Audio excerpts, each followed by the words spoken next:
امروز 8 تیر ماه 405 داخل کودکستانی هستم که من سال 60-61 اینجا بودم.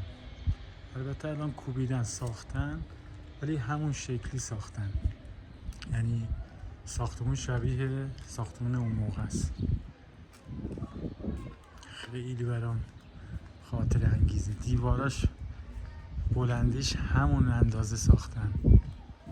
خیلی جالبه.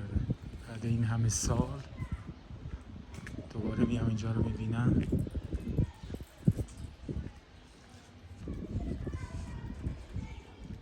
اینجا بکنم موتورخونه درست کردن براش.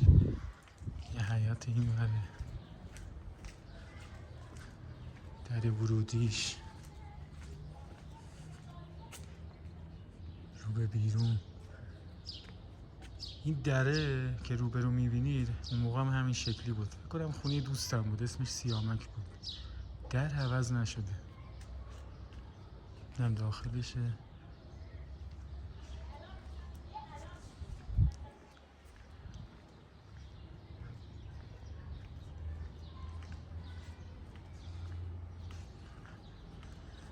خیلی برام خاطر انگیزه.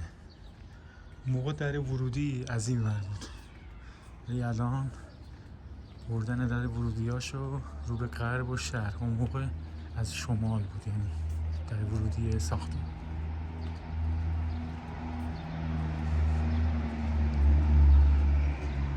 کوچیک بودیم انقدر اینجا دویدیم، بازی کردیم، خدایا چه زود گذشت. بهترین دوران زندگی اینجا بود. اینم داخلشه. خیلی برام خاطر انگیزه. یاد دوران کودکی.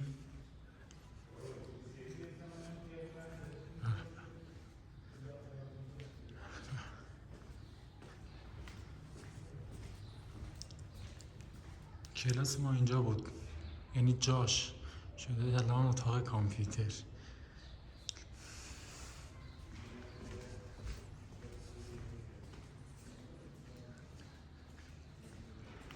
این قسمت بالا روزایی بود.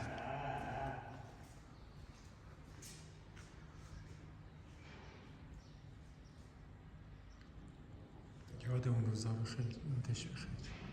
بهترین دوران زندگی بود.